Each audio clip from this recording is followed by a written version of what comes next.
PN Gadgil highest. PN গাদগিলের same store sales growth 29%, 26 থেকে 29%। আগের কোয়ার্টারে ছিল 26%, লাস্ট কোয়ার্টারে হচ্ছে 29%, যেহেতু ফেস্টিভ সিজন ছিল।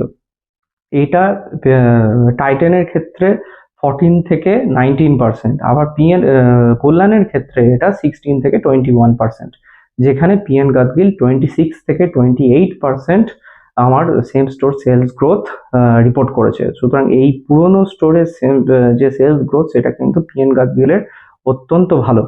পিএন গাদগিলের আরওই কল্যাণের থেকে একটু ভালো, কল্যাণের 16%, পিএন গাদগিলের 21%, কিন্তু টাইটানের থেকে কম, টাইটানের 31%।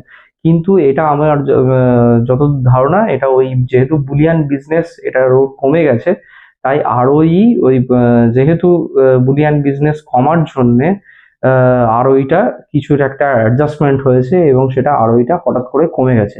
আরওই কিন্তু আগের বছরও পিএন গাদগিল রিপোর্ট করেছিল 31%, এই বছর কিন্তু পিএন গাদগিলের আরওইটা অনেকটাই কমে গেছে। আমার মনে হয় যে আরেকটা কারণ হতে পারে, পিএন গাদগিল যেহেতু আগের বছরই আইপিও হয়েছিল, যেহেতু সেপ্টেম্বর বা অক্টোবর নাগাদ আইপিও হয়েছিল, সেই সময় নতুন শেয়ার ইস্যু করেছিল। নতুন শেয়ার ইস্যু করলে পরে তো ইপিএস কমে যায়, সেই ইপিএস কমার জন্য পিএন গাদগিলের আরওই কমে গেছে।